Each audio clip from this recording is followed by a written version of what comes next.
Welcome to the Why Not podcast with me, Chrissy Hawkins. In a world where everybody always asks why, I'm here to ask, why not? I'll be breaking down the mindsets of guests as well as my own in a bid to find out what makes people say, why not?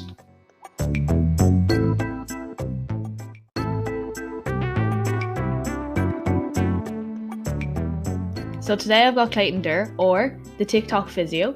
So I came across Clayton on TikTok. He's all the way out in Kansas in the USA. So absolutely crazy how we were able to have this conversation. Like, it just shows the reach of the internet and how much of a difference it has made. I am really excited to present this episode to you.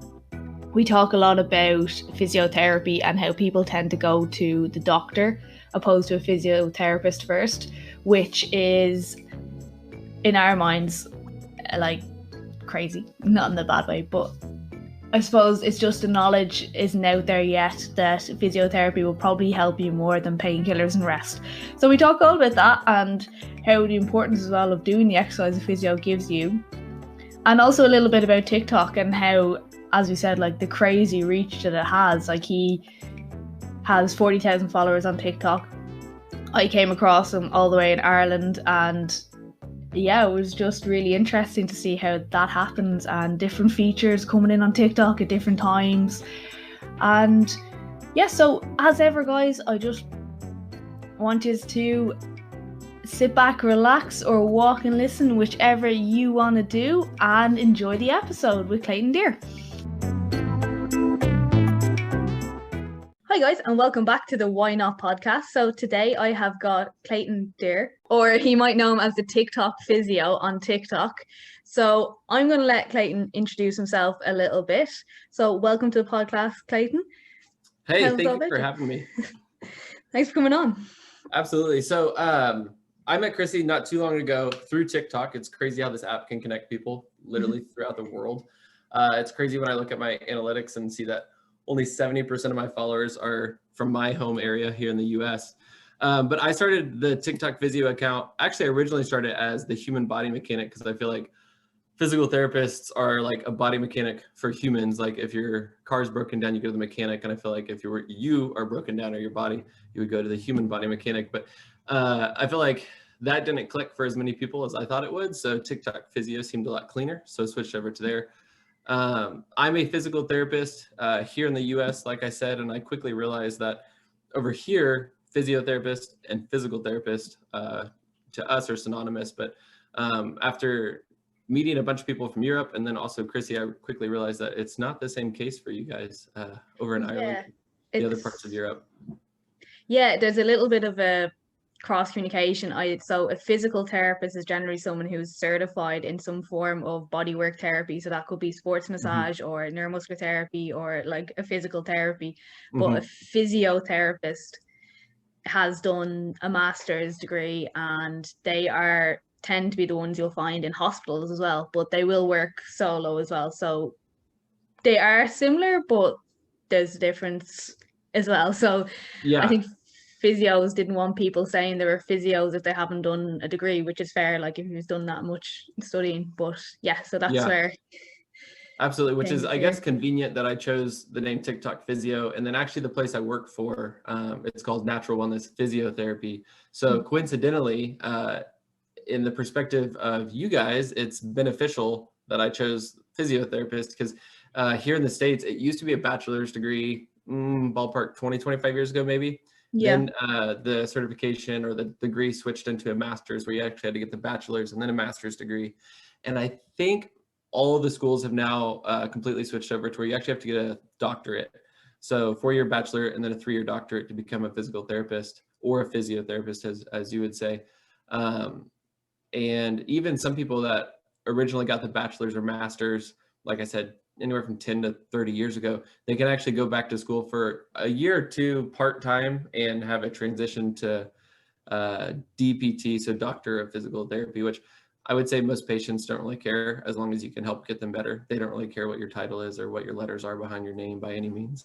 I think you're right, yeah, because I don't, I know personally from talking to people, they don't know the difference. It's just, again, I think it's come from more the physio people who have spent the time doing it, and they don't want someone who may have done a 6-month course in sports massage claiming the same rights and then, you know, tarnishing their name, which is fair. Like, Yeah, but absolutely. I did So, do it. Like, the course I did was neuromuscular therapy. It's a certification, and it was hard. Like, it wasn't here you go, well done. Like, but yeah, for sure. And I mean, the stuff can be super challenging, and that's where it's interesting. I feel like I can never remember the name of the curve, but it's the more you learn, the less you know idea, where yeah, when you first start learning a little bit, your confidence like skyrockets. You're like, wow, I know everything, because this is all super interesting. This information is new and I know it all. And then you start kind of like chipping away at it and learning a little bit more, and your confidence just tanks, which I feel like is, you know, why people, when they get out into a profession, especially a profession that works with other people, especially service industry type stuff, physiotherapy, of course, is my biggest example. You almost get like this imposter syndrome, because you know so much, but you know how much you don't know. Like, you're aware yeah, of, like, no, I don't know what's going wrong with this person, because they don't fit the rubric of the diagnosis that's in my textbook. Like, okay, wait, hold on. You're supposed to have pain here. You're supposed to tell me that it's a burning sensation, and you're also supposed to tell me this so that I can diagnose you with blah, blah, blah, blah, blah. And like, someone tells like, oh, well, it burns here, but then like pain migrates down the leg. And then also when I bend forward, it feels better, but when I feel backward, it feels worse. And you're like, well, crap, like, you don't fit any of the diagnoses I was taught. So what am I supposed to do with you? And so like, your confidence is just like all time bottomed out. Like, man, I can't help anybody. But the one thing that I've had many mentors tell me when it comes to physiotherapy specific is like, you have learned and forgotten more than any average person knows. Like, the amount of information that you've consumed and probably forgot, or you've written it off as common sense in your eyes, because of course, most people I talk to are other physiotherapists and things like that. We forget how much we know and how much the normal person doesn't know in this profession. And I mean, that can go with any industry, in any profession, which is why I came around to starting the Tick-Tock specifically, is because I saw this gentleman on here, and I don't mean to bash him in particular, but I think there's a lot of these people in all different subject matters. I saw him multiple times, and I'm like, this dude's just frustrating me. And if he can have 150,000 followers spreading, maybe not misinformation, but like information that's not backed up super well, then like, yeah, I clearly need to be a voice to try to like tell people like true stuff, and like let them know like, hey, like, I'm actually credentialed and licensed, and like, I need to let you know what you could actually be doing to make this better. And the gentleman, he started out his video, he's like, hey, are you having knee pain or something like that? He's like, here's what you can do. This little lady taught me how to like do this certain type of massage or something. And his credibility factor of like, hey, here's how I know what I'm talking about, says, this is coming from a guy who's had 5 knee surgeries. I think I know a thing or two. And it's like, not really. That, like, that'd be like a mechanic being like, hey, listen to me, because I've wrecked my car 7 times and it still doesn't run. Like, why would that be trustworthy? Like, why are you still getting surgeries, especially on the same dang knee? Like, you're clearly not doing something right, or you're not getting the right information from your medical professionals. So I don't really feel like that should validate you. But I mean, he's killing it on TikTok. So I'm like, man, I need to like do some stuff right and try to spread some information of like, does your back hurt? And if so, why? And here's how you can try to make it better. But ultimately, I would say my ultimate goal is to get people to a physical therapist. So like, try these couple of things, and if it doesn't go away, let me know, and I'll try to get you to a physical therapist in your area that can ultimately benefit you and help get this 9-year-long back pain kicked to the curb. yeah. I think, do you think as well, people are like, oh, well, it's been like that, it's always going to be like that? I would say that's extremely common, and it's so frustrating, especially when I would say the people that we work with primarily are 35 to 55 is probably the most common, like, you know, on the bell curve. Like, that's the heart of our population that we see. And all of these people always say, well, I mean, I went to the doctor, and they I mean, immediately told me, well, you're getting older. And it's just like, come on. And it's those little phrases that stick with absolutely everybody. And I always tell them immediately, like, getting older just means you don't heal as fast. Yeah, Like, we all know as you get older, like, that's why we have wrinkles in our skin. That's why, like, we just overall don't heal as fast. Like, our ability to bounce back is just lessened, but you still can. You can still build strength. You can still heal. It's just not gonna be as quick as an 18-year-old who like sprained his ankle and is back playing the next day.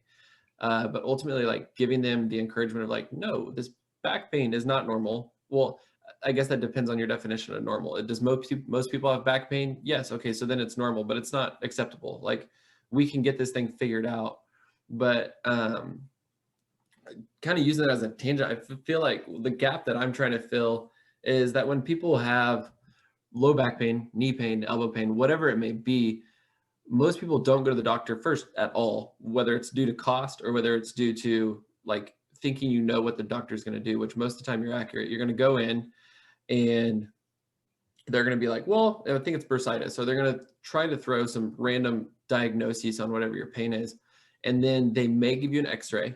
They're probably going to give you either pain relievers, anti-inflammatories, or muscle relaxers to try to calm down the area. But ultimately, anytime you take a medication, it's generally like a global effect, right? Like, it's going to help you with that pain there, but ultimately has all the other side effects that come with different medications.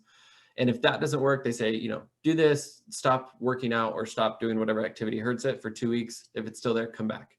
And then if you do come back, most of the time, the next line of defense is injections. And usually they'll try 2 or 3 before they move on to like an MRI or potential surgery. And it's just like crazy to hear sometimes the path that people will go down, not knowing that physical therapy is even out there. And if you do have a doctor that thankfully recommends PT, I would say most of the time, the way they present it is, well, your insurance requires that you try 6 weeks of physical therapy before you get an MRI.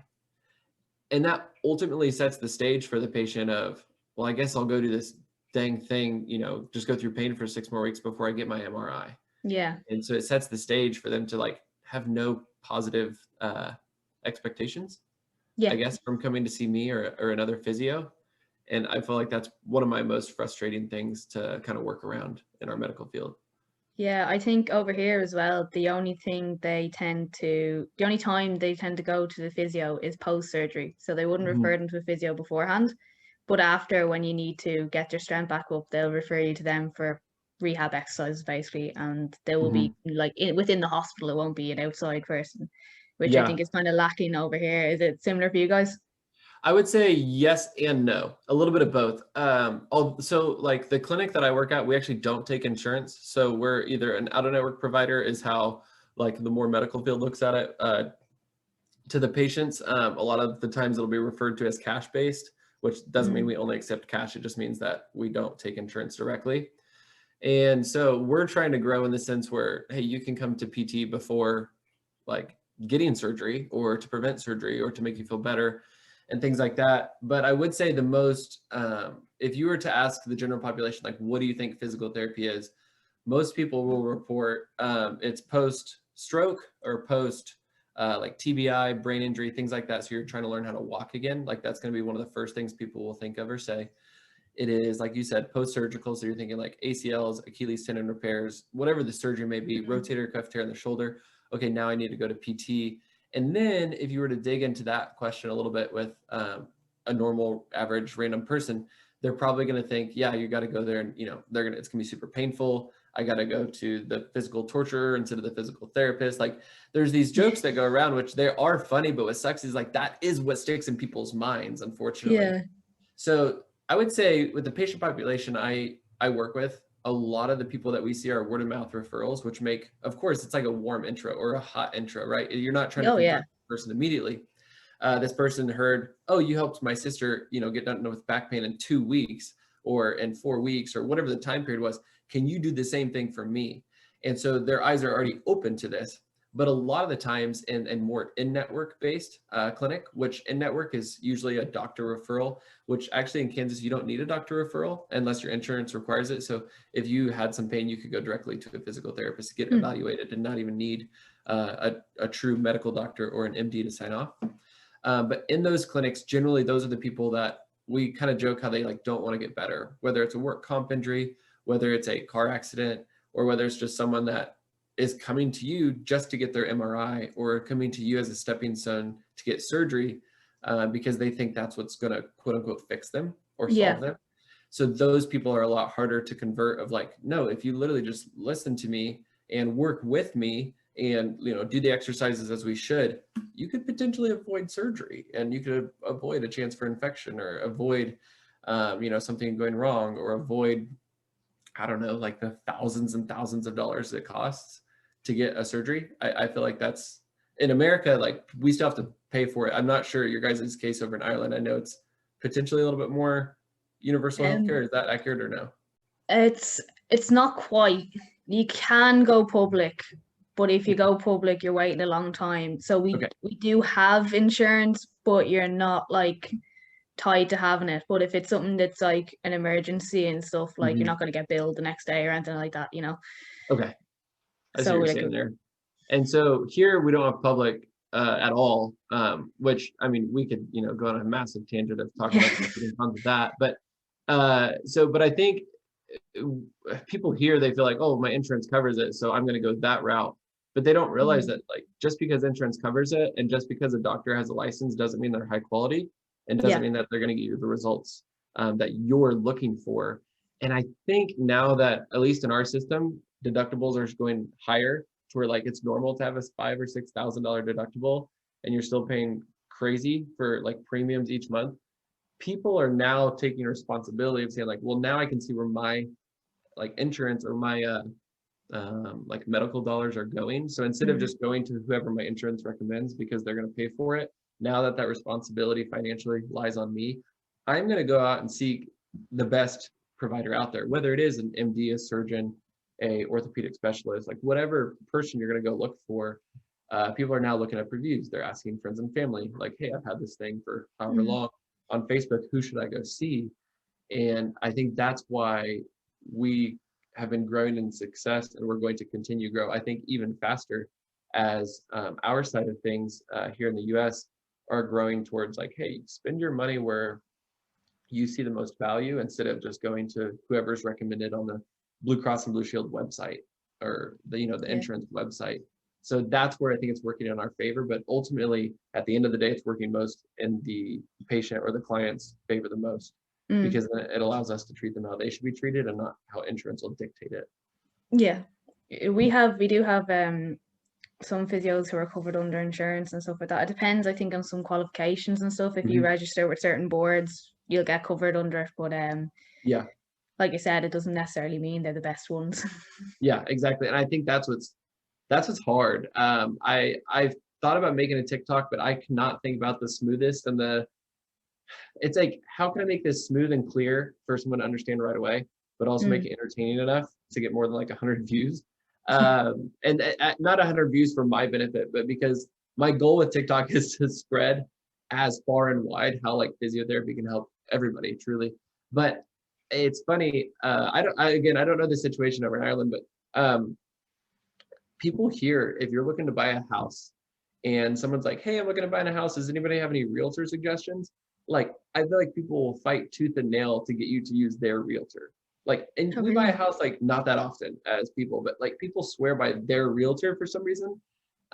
It's like, it's very interesting. I'm like, why? Like, can we get people to fight over like physiotherapists like we do realtors? Like the loyalty that someone will have to a realtor that just helps them buy a house. Like we need to have that same loyalty to a physiotherapist, because like you said, they're not all created the same. And there's a lot of times where, someone will go to 2 or 3 different physios with bad experiences. And then they're like, physiotherapy's crap. Like all they do is move your arm back and forth, cause pain, and they don't even help. And there's actually one guy that's been, he's duetted me a couple times or like stitched my TikToks and been like, physical therapy's crap. All they do is out to get your money and hurt you.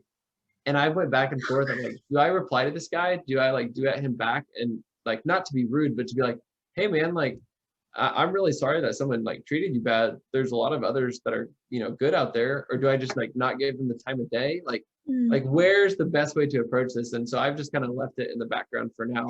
Haven't decided on that. But like you said, not all physios are created the same. And that's where I do feel like people need to take just a little bit more responsibility in the sense of doing just a little bit of research, like Googling it, looking at reviews, check out their website, check out any social media they have, try to see what content these people are putting out so that you can get a good taste of who you may be seeing and who's helping you take care of yourself. And that's all free, right? Like you can look all that stuff up before you put any dollars into that person's pocket on helping you. And I feel like that's going to do you the most good and do whoever's providing that care for you the most good as well.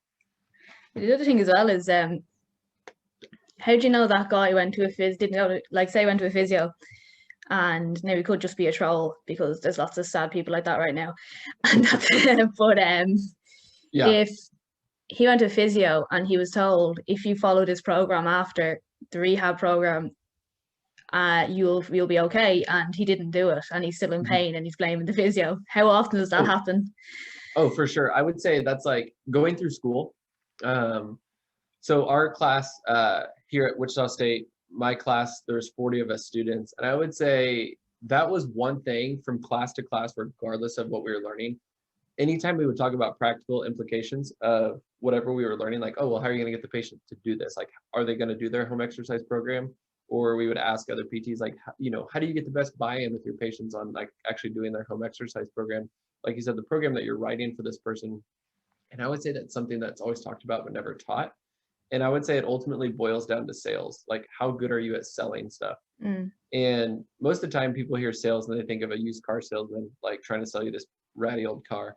But there's so much more to it than that. And what I would say is it's getting someone to believe that the value you're giving them is as high a value as it truly is.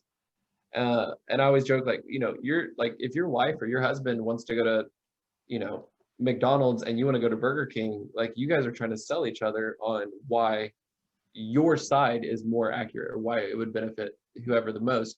Like, sales takes place in absolutely everything. Yeah. So learning how to do that properly, and then again, not in a grimy way, not in a way that you're just trying to win, but ultimately trying to get the best choice. So coming back to the PT aspect, you have to have a good sales kind of like, not pitch even, but you need to get that patient to buy in on why they should do the home exercise stuff. So Yeah. I would say for the most part, depending on the scenario, if the patient's not doing their work, it still ultimately lies back on the physio. Like, like, let's say we're all educated, we're all top notch. If you're not able to illustrate to that patient why doing these things are going to benefit them enough to get them to put in 10 to 15 minutes of work every day, or I even tell my patients, like, I would like you to do this maybe once or twice a day, but if you come back to me a week from now and say, I did it 4 or 5 days, like once 4 or 5 of this last 7 days, I did it, I'd say, I'm still going to be satisfied. Like, I want you to do it this much, but I'm giving you the grace to only do it like 5 days out of the 7. You're still going to see benefit.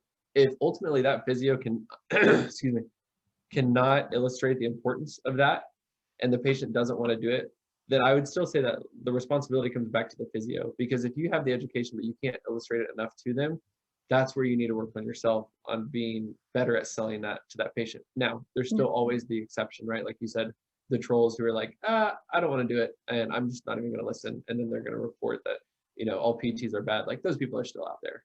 Yeah. But I believe all people are good and all people do want to get better.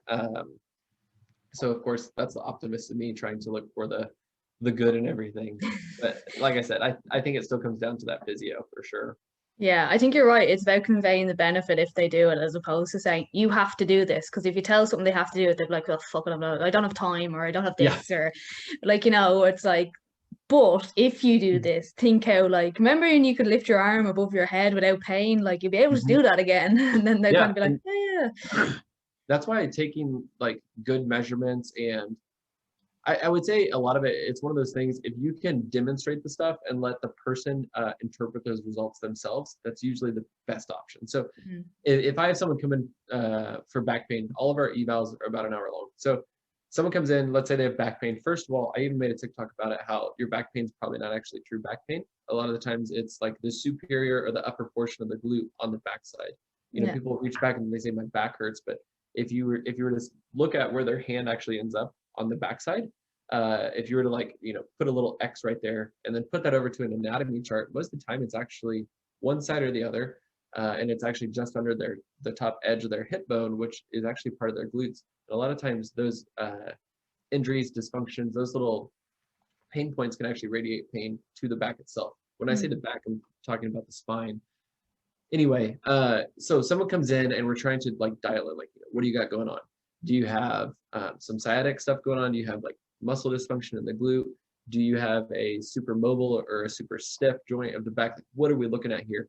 I'll sit down with them 10, 15 minutes and really get a background of where they're coming from, how long they've had this, what makes it better, what makes it worse, all of that subjective history. But I always, one question I always like to ask is like, what do you think is going on? Like, I'll ask the patient that. And I would say some people immediately are like, well, in their head, they're probably thinking, well, you're the professional. Like, you should be able to tell me what's wrong with me. But and nowadays, where we have Google and we have all of this like WebMD stuff, first of all, you want to know it. Like, have they went down that hole far enough to think they potentially have cancer? Because we need to try to like calm that down as quick as possible. But a lot of the times, I would say that at the beginning, the person kind of like is like, huh? And then ultimately, you're gonna get more buy-in because then you're seeing where they're coming from. Well, I've looked into this and I think it might be this. So now you have a potential diagnosis that they think it is. So now I can spend my time proving or disproving whether or not that's true. And so going through a series of tests like, cool, look, you're strong here, you're weak here. This is what it tells me. This test is positive, this test is negative. This is the information that I gather from there. Out of all of that, I think this is your problem based off all of that. And immediately now they can interpret all of that themselves. Okay. So now it's not me saying, look, you have a bulging disc, which most of the time is actually not the case, but you have a bulging disc and you need to do this to make it better. Like you said, when you present it that way, that's very like standoffish, and that person immediately is going to want to be like, I don't think so, especially if you never got an understanding where that person's coming from. So providing the results to them and saying, here's my interpretation, what do you think about that? And they're like, no, that all makes sense. I can really see that my glutes are weak and that's what's contributing here, so on and so forth down the chain. And now they are bought in. Now they're asking you, what can I do to make that better? What can I do to make that stronger? What can I do to make that more mobile?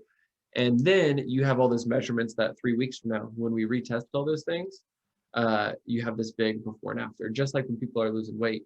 Whoa, look, the scale said 170 and now it says 150. Or look, in this picture, my belly's hanging out. This picture, my belly's not. Like, us as humans, we want to see results.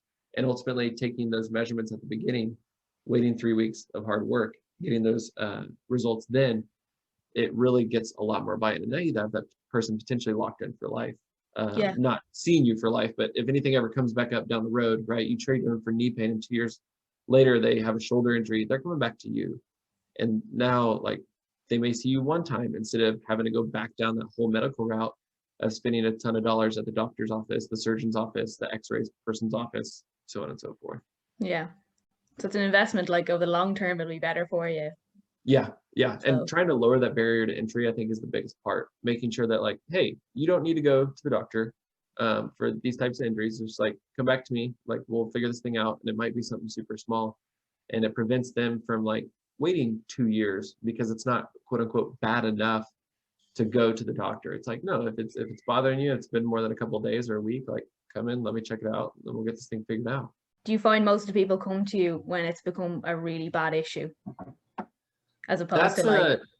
Yeah, I would say that's a tough question. I would say most of the time, probably yes. And that's probably because I would say people don't know about physical therapy, or if they do, like we talked about, it's the stereotypical picture in their mind of, well, I'm not bad enough, or, well, I didn't have surgery, or I do need a doctor's referral. And so they don't want to go to the doc because they don't think like they're going to get helped. And they don't even want to go through that $200-300 checkpoint, depending on their insurance coverage, of course, because some people would just pay a $25 copay. Some people, if it's all towards deductible, they're looking at maybe $150-200. Is that how much it is to go to the doctor? Sometimes, yes. Wow. It's crazy. It's very frustrating. It was bad here. It's like €60 to go here if you've no insurance, and then your insurance will generally give you a portion back. Dang. I would say most of the time, I would say now most people's are towards the deductibles. So they may have like a contracted rate. So if the doctor charges, let's say the doctor charges $200 for whatever he or she did, the insurance would come back and be like, nope, you can only charge this person $140. And then if it is going towards deductible, then that person is paying $140. And you'd probably get that bill anywhere from a month to 3 months later, which is also a big frustrating part because people like forget about the bill or something like that. And then it's like way later down the road and they get the bill and it's like, what is this? Holy cow, that's a lot of money. So yeah, the way we work is you have to pay on the day and then you'll claim it back off your insurance and insurance will give it back to you. So yours is more like almost reimbursement. You pay out of pocket at the beginning and they give you money back later. Yeah, so depend on your, like, I think I'm only set to get €20 back, but you can pay like higher premiums and you'll get your full doctor visit back, and they'll just transfer it to your account that's registered in like a week. Because you can do it all by app now. You can take a picture of the bill and send it as your That's cool. So I would say that's with the big exception of it takes much less time for you guys. It sounds like that's how our practice operates, being out of network, where we don't take insurance directly. So we wouldn't do any of that insurance stuff for you, but we do provide you what's called the super bill. It's like a one-page document with all the insurance jargon on it. Yeah. And we recommend an app that, like you said, kind of speeds that process along. So people will come in, they'll pay us directly, and then they can take a picture of that PDF that we give them, that super bill, submit it to insurance. But unfortunately, like I said, it takes like sometimes 2 to 3 months for them to get any reimbursement back, if they will, which is incredible. And that's what I always tell people, like, if you're going to do this, it's going to take a while. I had one patient come back that I forgot to tell this to a month later, and they're like, hey, I still haven't heard from insurance. I'm like, oh no, it'll be another month or two before you do. But when you do, if you do get reimbursement, they'll usually batch those visits. So let's say I saw them 3 weeks in a row, they'll reimburse them for all 3 of those visits together. So that's the silver lining of a really long amount of time of waiting, for sure. What's the most common injury you get? I would say they come in waves, and I have no idea why. And that's with like any area of outpatient physical therapy. I would say most of the time it's low back pain of some sort. And again, like I said, most of this low back pain is more like a butt issue where like their glutes are just not super strong or they're kind of dysfunctional at the time. But I would say low back / hip, but then also neck and shoulder. And when I say neck and shoulder, it's more like posterior or backside of the shoulder. If you imagine looking at someone's backside, like on an anatomy chart, the glutes are kind of like the rotator cuff of the hip. And then if you want to think about it the other way, the backside of the shoulder or the rotator cuff muscles of the shoulder are kind of like the glutes of the shoulder. They have very similar characteristics of each other. Of course, the glutes are much bigger because they're having to move our whole body and a much longer limb on the lower side. But when you look at these muscles, a lot of the times we think about them as like a hip extensor or a hip external rotator, or like what movement do they do? But most of the time they're actually providing much more stability of keeping that ball in the socket, whether we're looking at the shoulder or down at the hip, or it's providing stability kind of down the chain. So if you have weak glutes, a lot of the times you ask that person to do either a squat or a single leg stance, and you're going to notice their knees may cave in a little bit. They may fall towards the inside. Their foot may collapse a little bit. So sometimes when we see like plantar fasciitis, for example, we're still looking up at their hip strength, because if they're lacking that, then all the way down the chain, their foot may not be able to be controlled because things up the chain. But to answer your question, probably low back pain or shoulder stuff are the 2 most common that I see. I've had a few, like I get common people saying they've had rotator cuff issues, and I love always asking which one. Oh, like which muscle? Which muscle? Yeah, and they're like, yeah, huh? Yeah. It's and that goes back to like, why do people think they have what they have? And where did you get this information? And again, most of the time it's not their fault. I would say all of this information is usually dials back to like the medical field, where like you said, like, oh, why do you think you have a rotator cuff injury? Or why do you think it's the rotator cuff? Like, oh, I don't know, my shoulder hurts. And so it's immediately like, oh, I think it's rotator cuff. Same when someone has low back pain. Oh, I think I have a slipped disc. Like, let's first of all just go ahead and smush that. Or sciatica. You slip discs. Yeah. And sciatica is another one. I also love when people like completely butcher it. I think I have sciatica. Like, what? Like, what? And so like, if you look at the word sciatica, if you move around a couple letters, it looks like it could be pronounced sciatica. I mean, you'd have to definitely move some letters, but they'll say something like that. Another one I love is, I think I tore my rotor cuff, is what people say. Rotor cuff. Yeah, rotor cuff. I'm like, okay. Either someone told you that wrong, or when you Googled it, you misread fairly badly.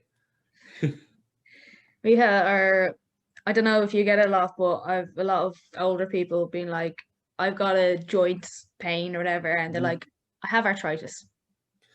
Yeah. And you're like, do you? Did you get it checked? No, but I'm old and my joint hurts, so I have arthritis. Yeah. I had one guy on his paperwork, I think he's mid-40s, works out six days a week, fit dude. And we have a box where it's like, have you been diagnosed with any of the following? And it's like osteoporosis, bone fractures, arthritis, and like 2 or 3 other things. And he checks the box yes on arthritis. And then it says, if yes, where? Like, where do you have this arthritis? He goes, I don't know, probably all over. And it's just like, gosh dang it. Like people inherently think that as you get older, things get worse, and arthritis is probably a thing. And again, you look, if you were to like be a fly on the wall in a doctor's office, and a medical doctor's office, so a general physician, a lot of the times when they have like, oh, I think my shoulders bother me, a lot of times the doctor will probably say, oh, you probably have some arthritis. Or on the x-ray, they'll say, look, do you see this here? That's arthritis. And the frustrating thing for me is people like latch onto that and they're going to carry that forever. So especially like, let's say we take a 32-year-old with knee pain, they go into the doc and the doctor x-rays and they're like, man, this looks like a 60-year-old's knee. Like you've just like plagued that dude with a, like my knee is going to be janky forever. Like that's what that person's going to think now. And so that's sometimes the biggest thing that I'm fighting is saying like, no, your knee's totally fine. Like, look, you see how you can do this, this, and this? Someone with a really, really bad knee wouldn't be able to do that. Or do you see how you're improving? Like all of that stuff. And then you go down the chart of, you know, oh, it looks like you have a bone spur on this. Well, now when that person comes into my office, their question is, how are you going to make the bone spur go away? How are you going to fix this ligament? How are you going to put that back in place? Like us as humans, we want to be fixed. We see ourselves as broken, and how are you going to fix me? Instead of I'm injured or I'm sore or this area is inflamed or this muscle is dysfunctional, how are we going to retrain that muscle? Or how are we going to teach my body to be stronger or move better?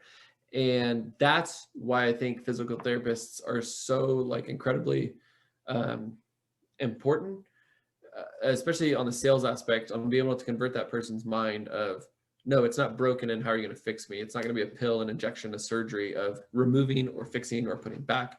Like that's not what needs to take place, because most of the time the human body, when looking at musculoskeletal stuff, meaning muscles, bones, ligaments, a lot of the times these more minor injuries that aren't complete ruptures or a traumatic, you know, bone break, if it's not that, most of the time it really is just a muscle that doesn't know how to work right, or it's weak, or it's causing issues. It's not always these big, scary things that are just never going to go away. Yeah. And you can fix the issue by strengthening up those muscles. Yeah. That's it. You have a lot of that in your content as well, isn't it? Explaining to people how like doing actual exercise will fix the issue as opposed to leaving it alone. Because I think, I don't know, over here I find a lot of like more so the older generation, I think like my age are more used to, they will be like, oh, I'll go to physio and stuff like that. But the old generation, like, oh, if it's sore, leave it alone. But sometimes that can make it worse, because it like makes the weakness worse. Oh, absolutely. So trying to teach them to strengthen up is the hard part, isn't it? Yeah, absolutely. And I mean, you can go so deep into like pain science. And I don't mean as deep as like CRPS, which is like complex regional pain syndrome, or what used to be called, I think it was,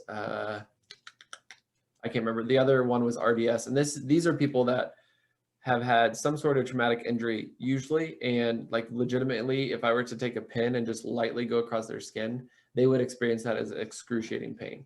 I'm not talking about that deep of pain science, but you take someone, let's go with that example for a sec.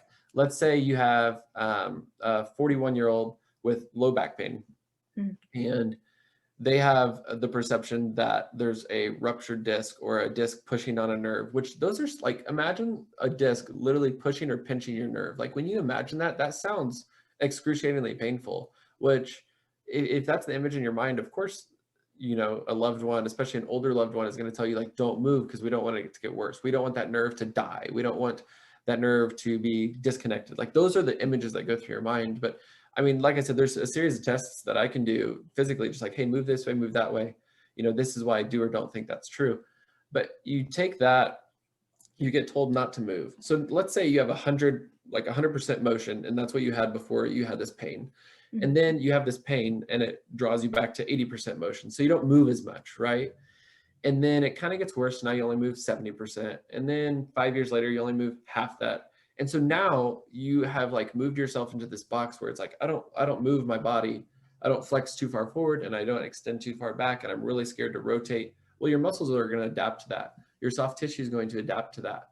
And so now these muscles don't know how to work throughout the full range of motion. And you've now made this not too bad of a problem, a little bit bigger problem. It's still not unrecoverable. You can still go back, and you can still regain this motion, but you're almost perpetually making the issue worse by not moving.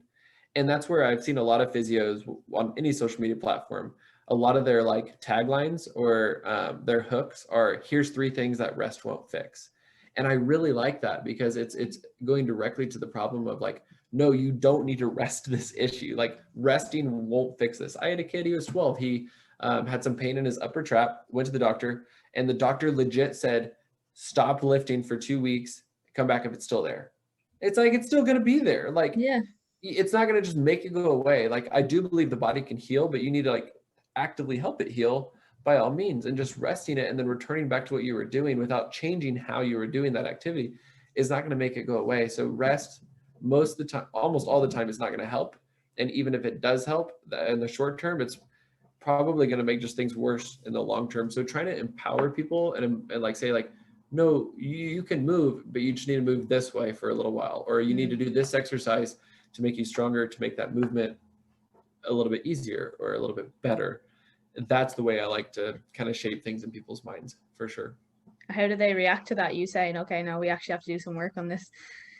I would say learning like the sales tactic / approach that I use, most of the time it's almost like received with open arms.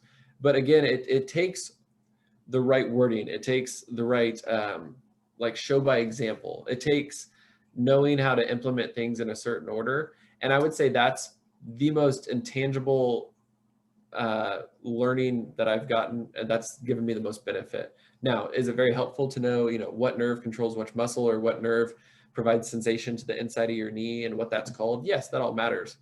But again, when you boil it, so you learn and you go super, super in depth on all this knowledge.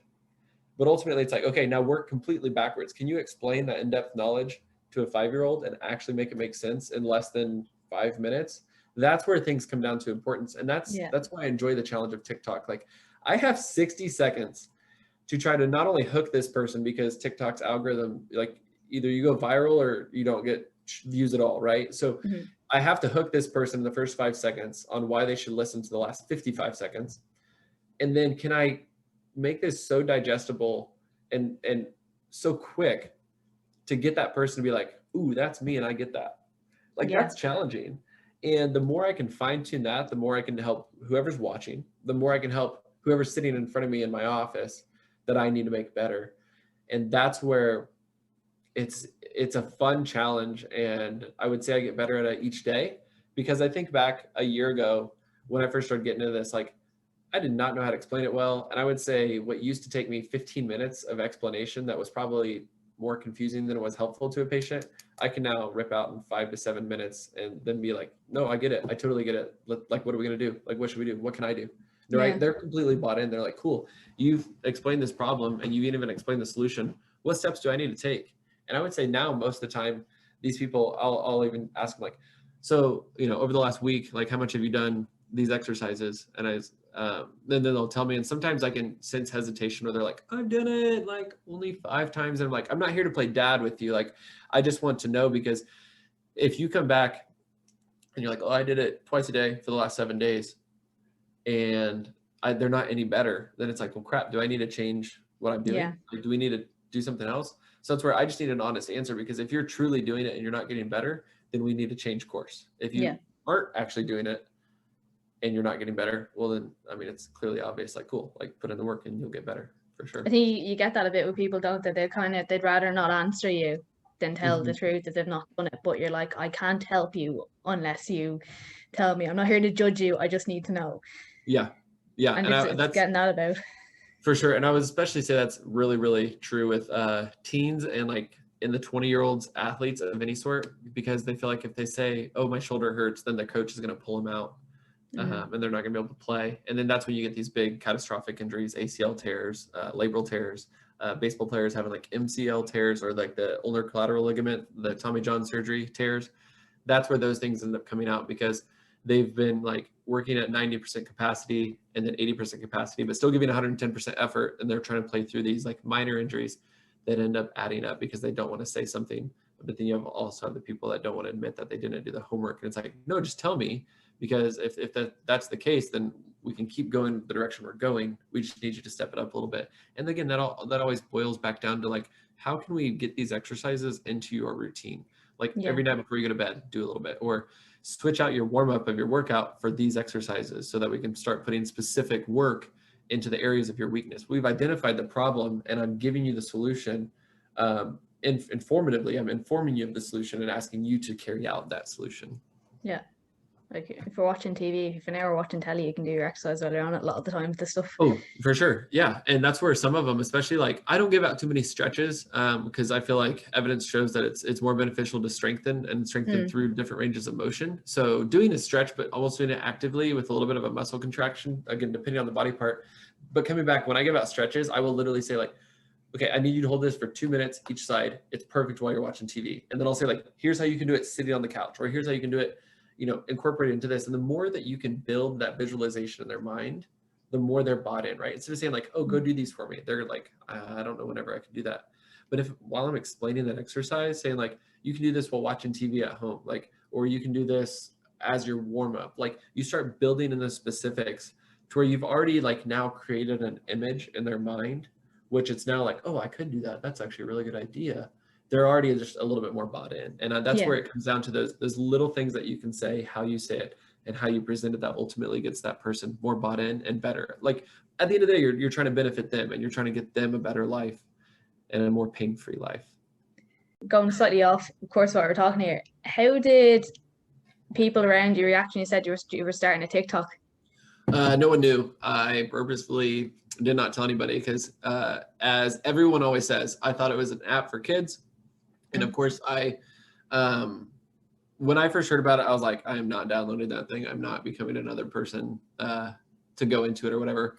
Then I downloaded it and then I became like way too scroll obsessed with it. So then I deleted it because I was like, I am watching this too much. And that was probably, back in August. I re-downloaded it because on another slight off topic, and we'll come right back to this. I was on Ellen's Game of Games. Do you know who Ellen is? DeGeneres? Yeah. Okay, so she has a game show, and my wife and I went on it. Oh, really? And we were quarantined in the hotel in August, the end of August, and literally just like sitting in a hotel. Like, granted, this is in Hollywood, California, so it's like a dope hotel and like a nice pool and outdoor stuff. But I was like, screw this. I was like, I got to get back on this thing to kill time. But moving on from there, I saw that guy that I told you about a little bit ago where he was like spreading all this misinformation and people are like, can you do one on Achilles? Can you do one on this? I'm like, if he can get this many people to like listen up and get this many people following him, then I should be able to do the same thing, spreading good information. So I started, I think my first one was like, how do you mask up? And I was just trying to be funny. So I showed like 5 or 6 different ways that you can put your mask on. Like, do you use 2 hands? Do you do like swing it off your ear? Like trying to be funny. And then the next one was like headache relief. And that one, I was like blown away. I was like, this thing's got 4,000 views. I'm killing it. So that's when I was like, hey, Renee, to my wife, like, look, I started this and it's actually getting traction. And I feel like the beginning, it's one of those things like people want to hate on it until you get successful at it. I mean, I feel like that's the same with probably like starting a business, like, oh, good luck with that. And then you start killing it, which I haven't killed it in business, but I've witnessing other people and they start killing it and they'd be like, oh yeah, like, good job. I always knew you could do it. I knew you do it. Yeah. Yeah. It's like, well, crap. Like you were hating on me for the first like X amount of years, months, whatever. So got into that. I think my first one that picked up was headache relief. And it was talking about how all you have to do is pretty much like push on your head and turn on your neck muscles for like 30 seconds in different directions. It's one of the first things we give out for people with neck and shoulder things. And it's strengthening and kind of retraining some of the muscles in there, but it can actually help with headaches, especially long-term, maybe not immediate quick relief. But trying to get those muscles a little bit stronger can be helpful for long-term stuff. And I'm like, okay, this is kind of cool. And kind of just kept putting stuff out there. I gained maybe 6,000 followers. Let me pull it up here. I'm not sure how long that took, but I'm like, cool. If I help a couple people, that's cool. I didn't really have a true, like measure of success. I didn't have a true, like, I want to get this many people by this time. Like I was just doing it to do it. And I was telling my wife, I'm like, if I can help some people, that's cool. And if I can help some people, that'd be cool. And I was like, if anything, it's just a way for me to practice like teaching. It's just like, cool, 60 seconds. Let me practice how to present information, how to say things quickly, how to say things smoothly. Like, it's just fun. Right. And then I had a hamstring challenge that I did, which is something that we do. And so what's fun is with all these things, this is stuff I legitimately do with my patients. Like if I have a sense that their hamstrings are weak, I'll do this. If I have a sense that their hip flexors are weak, I'll test this. If I think that they do have some sort of sciatica or nerve issues going on the back, like here's the test that I do. So all I'm really doing is presenting that in a fun, exciting way, whether it's a 12-year-old or whether it's a 45-year-old watching. And so the hamstring challenge one went super bonkers. I think I had 400,000 views in a day, which for me is massive. And I think overnight, I still have the screenshot. I can never find it though. I gained 4,000 followers overnight, and I'm like, this is really freaking cool.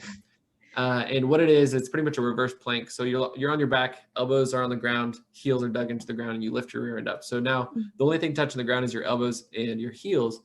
And we will ask someone to actually lift up one leg. So now you have 2 elbows and one heel on the ground, and you're trying to lift up the other leg 8 times, and then try it on the other side. And we have a girl that she's like 5'1", one of our patients. She's a powerlifter. She's actually going to nationals, and she can like deadlift 300 pounds, but she couldn't do this on one of her sides because she had a previous injury. So it's like, cool. The exercise, or the test is not the exercise.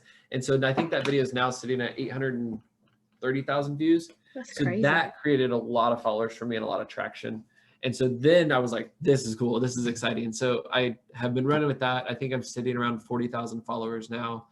And I'm trying to figure out like how to just keep that going.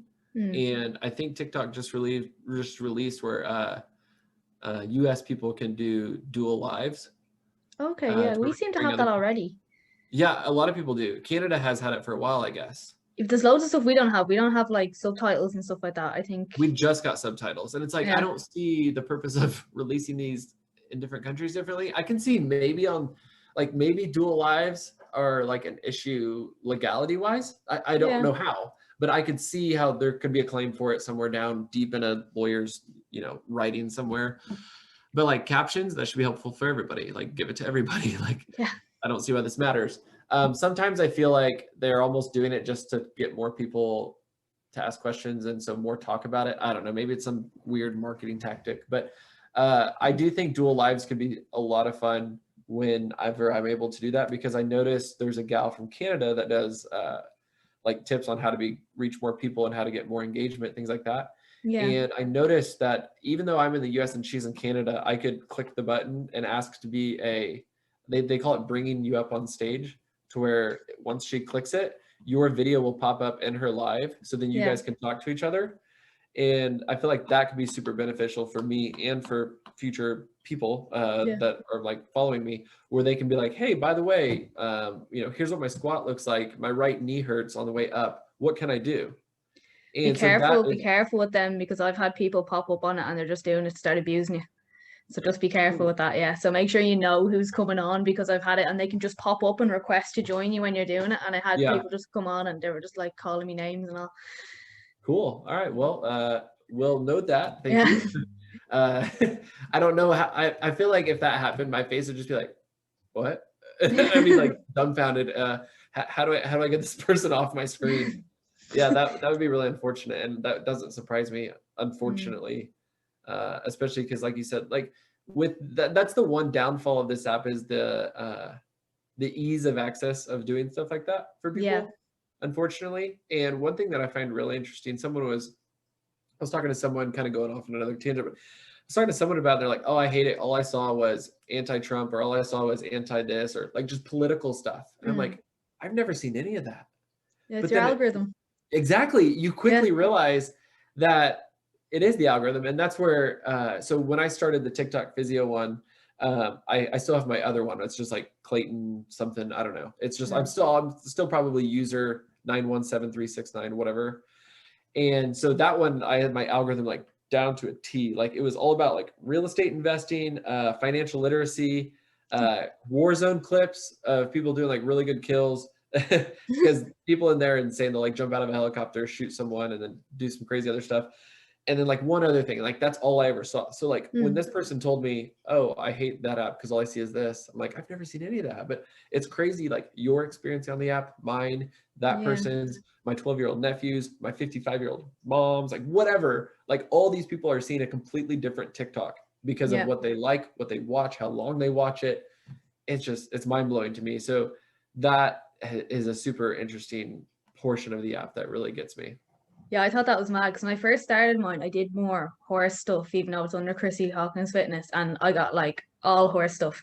And like I still barely get any fitness stuff, even though I put loads of fitness stuff into it now. Yeah. Like I get the odd thing comes up, and I'm getting a lot of people like doing dramatic reenactments of retail and restaurant stories because I always watch them because I worked in them before, and I was like, for sure. I've met these bitches. Freaking Karen. Sorry to all Karens listening. Yeah. We actually have a patient named Karen, and she's like one of the greatest people on earth. Oh yeah, the only Karens I know are really nice, but same. I don't think I know any bad Karens, but it is a humorous name that gets passed around a lot out on the social media aspect of things. One thing I figured out though is when you're watching a TikTok, if you actually don't want to see that you're for sure like I'm no longer interested in this, or I find that offensive, but you're not trying to report the person, you can actually just click and hold on the screen and it pops up. And this is the way you would like save the video or add to your favorites. There's actually like a not interested button. Oh, okay. And so when you do that, like I've noticed that so let's say, for example, they started showing me videos of cats, which I love cats. I have 2 of them, but let's say they started showing me videos of cats and I'm just like, I really don't want to go down this trail of getting more cat videos on my For You page or whatever. So I'll just click and hit not interested. And then like, I'll never see another cat video again. And then it's like more fine tuned to you. So whoever they're selling my information to is more accurate. Right. So yeah, when you join, you're allowed to put in your interests, and I never do if I have to re-upload the app for any reason, because I changed phones recently, so I had to log in again, and it was like, what are your interests? And I was like, surprise me. Yeah. Just give me whatever you want. We'll go from there. Okay, so I think that covers most of the stuff. But I do have one question I'd like to ask everyone, and this is a bit of a thinker, so if you do want to take a second to think about it. What is the best advice you've ever been given?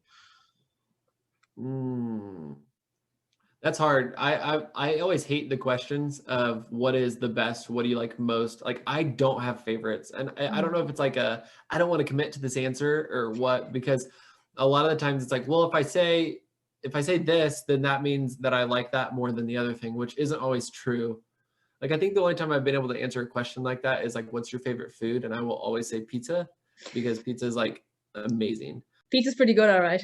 Yeah, for sure. Especially because it's like a sandwich. Like you can have all different kinds of pizza. But what's the best advice I've been given? You can pick 3 if you want, or 2. I can pick 3. Okay, that's a good choice. I would say one of the most recent ones. Let's relate this first one to TikTok is truly be your authentic self. Yeah. The benefits of that. And my wife were having a discussion about this in general of just like be yourself, whether it's on social media, whether it's just around other people, like. And it's hard because the words like be yourself or be your authentic self is kind of like Nike's just do it, where it's almost oversimplified where people just say it and they just like move on. They don't actually like put thought into it. But being yourself is so important because one, if you're putting on an act, whether it's for social media or for a certain friend group or for a portion of your family, then it's almost like you're trying to keep up this like false life or this false image. And that to me in the long term can almost create like identity issues. Not like that sounds more severe than it is, but it makes it to where you're like truly not happy because you're always having to put in 10% effort more than me, who's being myself. You have to put in more effort to try to keep this up. So if you can just be yourself, then you're always living true to you. And the amount of effort that you have to put into things mentally is so much less. So you can just, react however you want to react, talk however you want to talk. And the people that you will begin attracting into your life, or maybe not even attracting, but the people that will stick around in your life or stick around as followers on your social media, whichever you want to compare this to, are going to be people that are there truly for you. And they're not there for the image that you're trying to put up, whether it is on social media or in person. So, I mean, maybe that is probably just hands down. Well, I would say, so be yourself is one. And I would say that is why I like it so much, because it takes less effort and you're going to be much happier in the end. Because right now, my wife and I, we have 2 set of friends. They're both married and we all hang out together. It's the 6 of us. And it's so effortless when we hang out. We can just be like, hey, do you guys want to hang out? And we can literally just be sitting in a room for 3 hours, like talking, like, and that's like all we have to do. It's very fun. And I don't have to try. We don't have to entertain each other. We don't have to like be doing an activity. And I would say the second thing, I don't think I've necessarily gotten this from someone in particular. I listen to a lot of podcasts in regards of entrepreneurship and professional development. And I would say the overarching takeaway I get is just to like keep going, just keep going. I would say most of the entrepreneurs that I follow, they just just sucked it up for 5 years or for like 10 years. And then one day they were like successful.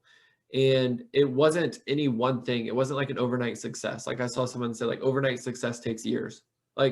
One day, all of this work that you put in will pay off. Like it'll get traction. It'll do whatever. And that's even kind of like what I saw on TikTok, where it's like, I'm just going to keep making these because something might happen. And then I never expected that one to go off, that hamstring one, but it did. And so now I have 40,000 followers, and maybe I'll make another one that goes off again. That's cool. It's always the ones you don't think are going to go off, isn't it? Yeah, for sure. But that mixed with being your true self is going to get you, I feel like, a truly happy and fulfilled life. And that's what we all want, whether we want to admit it or not. We just want to be, when we're 60 years old, whether we're still working because we enjoy our job or whether we're sitting on a beach with a loved one, like you just want your tank full of love. You want to be happy, and you want to know that you like did your best and did everything that you were supposed to do in your life.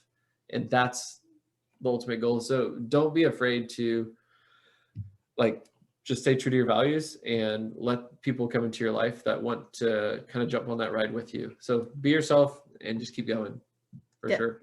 I like that. They're very good. Two very good ones, and very true as well. The kind of things I try to live by as well. Yeah, absolutely.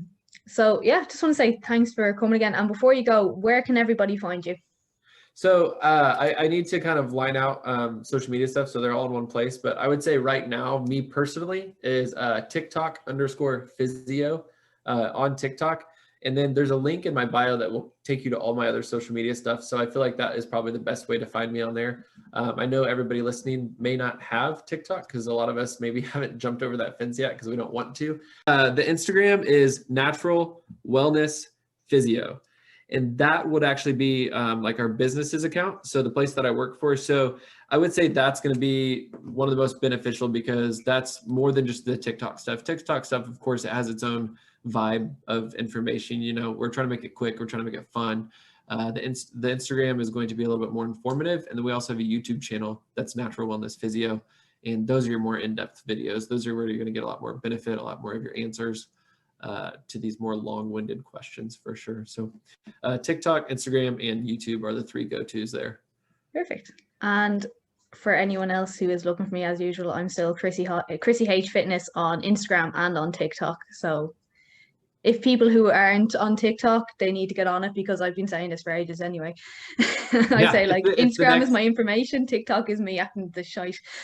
Yeah, for sure. And I think more people are going to convert, and they should convert because I think it's one of the apps where, I don't know, it's just entertaining. You get a lot more authenticity from people. You really get to know them. I feel like you get to know their lives and who they are as a person for sure. Definitely, yeah.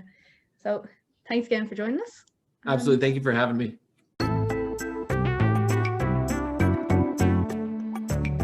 Thank you again for listening to the Why Not podcast. It really means a lot that you are listening in, and I would love if you could please leave a review on Apple Podcasts or subscribe on Spotify. And always, I'd love to hear feedback personally, so if you do want to leave me a message and let me know how you found the podcast, please do.